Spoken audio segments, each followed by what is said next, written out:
बिस्मिल्लाहिर्रहमानिर्रहीम। अस्सलामु अलैकुम दोस्तों। उस वक्त नहीं कहा कि मैं बेकसूर हूँ। अब ये मंजिल आई तो कहते हैं पहले वो औरतों को बुलाओ, सब मामला पहले क्लियर करो, कौन सच्चा था। फिर जलीखा को बुलाया गया, उनकी सहेलियों को बुलाया गया और फिर पूछा गया क्या मामला है, क्या मसला है। तो फिर वो सब लोगों ने यही कहा, हम लोग गलती पर थे, सारा कसूर हमारा था और यूसुफ का कोई कसूर नहीं था। हमने यूसुफ का दिल लुभाने की कोशिश की थी, हमने ही उन्हें बदी की दावत दी थी। वो तो बेकसूर हैं। जब पूरे मिस्र के सामने उनका बेकसूर होना साबित हो गया तो फिर हजरत यूसुफ अलैहिस्सलाम जेल खाने से निकलने के लिए तैयार हुए। वो भी एक शर्त और रखी, मैं अकेला नहीं निकलूंगा, मेरे साथ जितने कैदी हैं उन सबको भी रिहा करो। वो सब भी आज़ाद हो गए क्योंकि वो सब ईमान ला चुके थे। हजरत यूसुफ अलैहिस्सलाम के कहने पर वो कलमा पढ़ चुके थे, मुसलमान हो चुके थे। तो औरतों ने कहा, हम ही मक्र करते थे, हमारा ही सब मामला था। लेकिन यूसुफ अलैहिस्सलाम के लिए फिर ये हुआ कि बड़ा कीमती लिबास आपको पहनाया गया, हजारों घोड़े, खच्चर सवारियां भेजी गई और इस शान से हजरत यूसुफ अलैहिस्सलाम को लाया गया। हजरत यूसुफ अलैहिस्सलाम जब तशरीफ लाए तो आने के बाद आपने ये नहीं फरमाया कि मैं बहुत मुत्तकी हूं, परहेजगार हूं। फरमाया कि मैं अपने नफ्स को बेकसूर करार नहीं देता। नफ्स तो इंसानों को जरायम और गुनाहों की तरफ ले जाने वाला है, मगर यही कि अल्लाह जिसे अपने कर्म से बचा ले। उसके बाद हजरत सैयदना यूसुफ अलैहिस्सलाम आए। तो आने के बाद जैसे ही आप दरबार में दाखिल हुए, दरबार में दाखिल होने के बाद बादशाह आपके लिए उठ करके खड़ा हो गया और खड़े होने के बाद हजरत यूसुफ अलैहिस्सलाम को उसने अपने तख्त पर बिठाया और तख्त पर बिठाने के बाद कहने लगा, बताइए वो ख्वाब की ताबीर क्या है। तो हजरत यूसुफ अलैहिस्सलाम ने फरमाया, तुम्हारा ख्वाब तो तुम सुन चुके।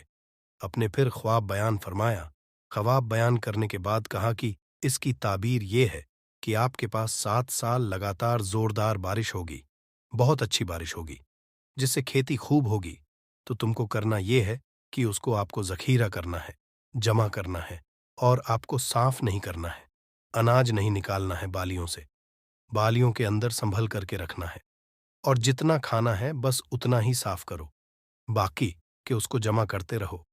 फिर उसके बाद तुम पे ऐसे 7 साल आएंगे कि फिर तुम पर कहत साली का दौर आएगा और फिर वो बड़ी तंगी और उजरत का दौर होगा। फिर 1 साल ऐसा मीना बरसेगा कि तुम अंगूर के रस निचोड़ोगे।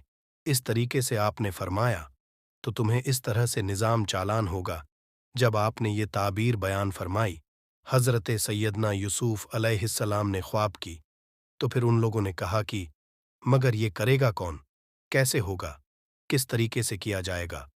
तो हजरत यूसुफ अलैहिस्सलाम ने फरमाया बादशाह से, एक काम करो, ये निज़ाम अगर तुम मेरे हाथ में दे दो तो मैं जो है ये सब संभल सकता हूँ।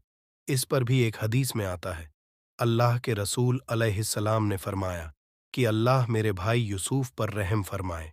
उन्होंने बादशाह से मांगा क्यों, मांगना नहीं चाहिए था, चुप रहते। अगर चुप रहते, खामोश रहते तो उसी वक्त उनको हुकूमत मिल जाती।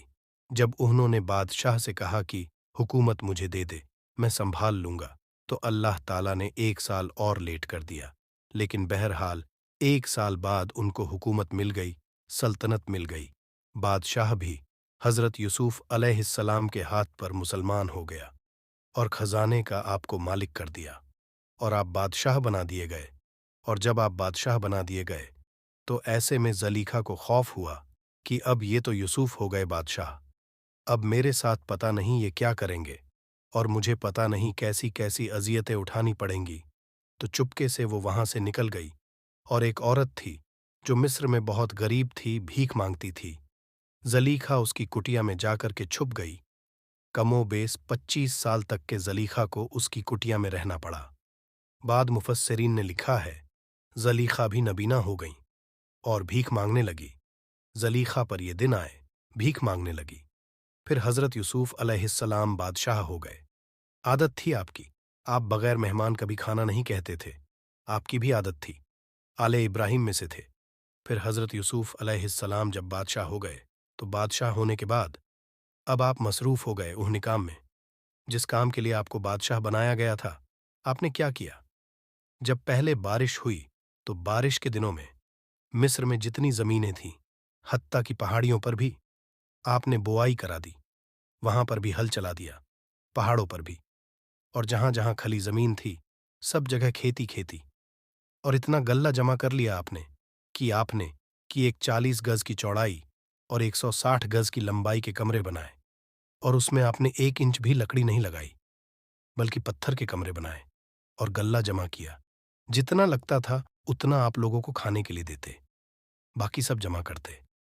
7 साल तक मुसलसल आपने गल्ला जमा किया, और 7 साल के बाद जब कहत साली का दौर आया तो हजरत यूसुफ अलैहिस्सलाम उसमें मसरूफ हो गए। 7 साल के बाद दूसरे 7 साल के अंदर तो फिर ऐसा हुआ कि जब कहत साली का मामला आया तो मिस्र के लोग हजरत यूसुफ अलैहिस्सलाम के पास आने लगे, कहत में मुब्तला हो गए। तो पहले साल हजरत यूसुफ अलैहिस्सलाम से उन लोगों ने अपने जोरात सोने चांदी देकर के गल्ला खरीदा। दूसरे साल मकानात दिए जमीन देकर के गल्ला खरीदा। तीसरे साल अपने घर के साजो सामान दिया, उसके बदले गल्ला खरीदा। चौथे साल कपड़े वगैरह देकर के उसके बदले गल्ला खरीदा। पांचवें साल अपनी औलाद दे दी यूसुफ अलैहिस्सलाम को, इसके बदले हमें गल्ला दो, और गल्ला खरीदा। छठे साल कहा कि अब कुछ बचा नहीं है देने के लिए, बाल बच्चे भी दे चुके, अब हम भी आपके हाथों बिक जाते हैं, आप हमें ले लीजिए और हमें अनाज दीजिए। और पूरा मिस्र यूसुफ अलैहिस्सलाम का गुलाम हो गया छठे साल में।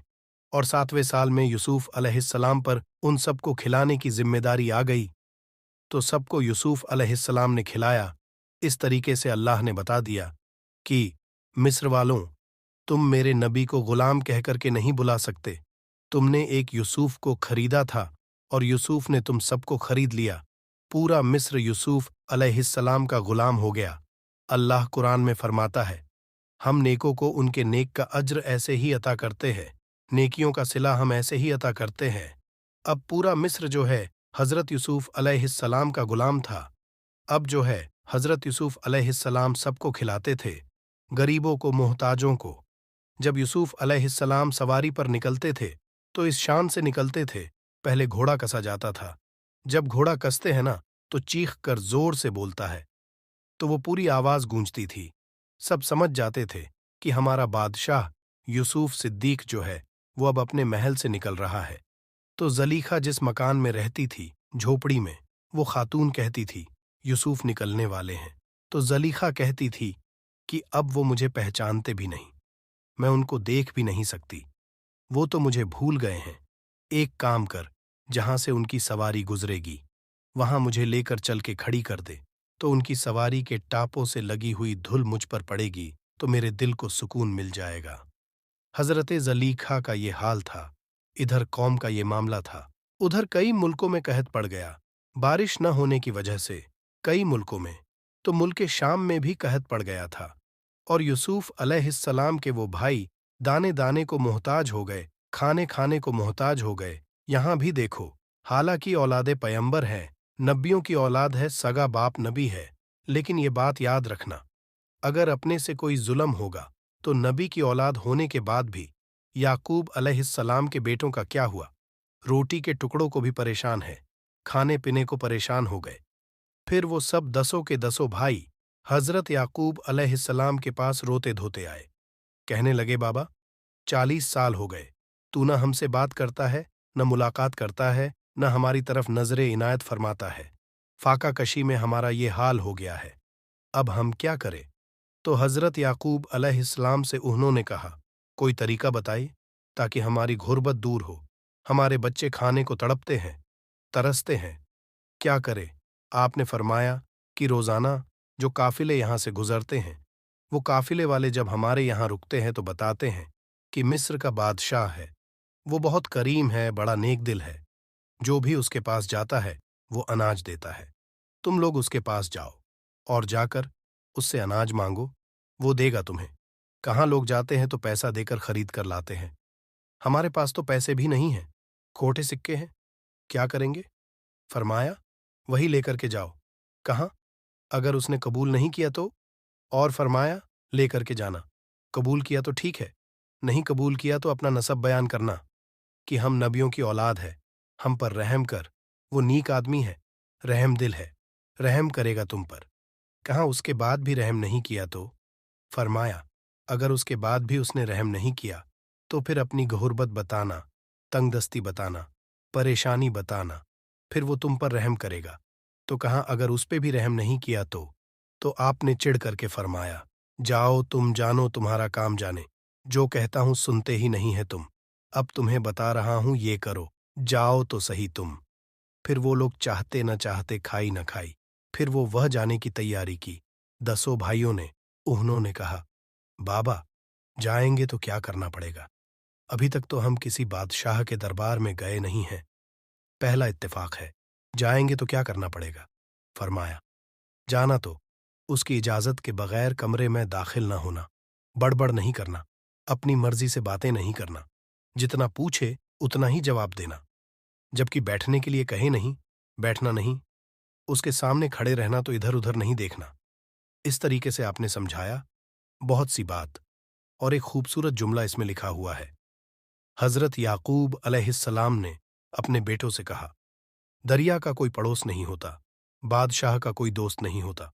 बादशाह को ये नहीं समझना कि वो दोस्त बन गया है, उसका जब मूड होगा तो बहुत अच्छा है, मूड खराब हुआ तो उठाकर फेंक देगा। तो आपने फरमाया ऐसे जाओ, ये सब के सब निकले। अब निकलने के बाद ये सब वहां पहुंचे तो हजरत यूसुफ अलैहिस्सलाम ने ये किया था कि आपने पूरे इलाके पर चौकियां बिठा दी थी कि जो भी मुझसे मिलने आए उसके हालात लिखकर मुझे भेजना, कौन है, क्यों आया है, क्या चाहता है, क्यों मिलना चाहता है, उसके पास पैसे कितने हैं, पूंजी कितनी है, हुलिया क्या है, ये सब मुझे लिख करके दो। अब जब वो लोग आए 10 के 10 भाई, तो हजरत यूसुफ अलैहिस्सलाम के जो चौकीदार थे, जो चौकियां बैठी हुई थीं, उन्होंने इन सबको पकड़ लिया और पकड़ने के बाद कहा, कौन हो तुम लोग? तो उन्होंने कहा, तुम हमसे ये सब क्यों हो? कहा, हमारे बादशाह का हुक्म है कि जो भी आएगा उससे ये तफ्तीश होगी।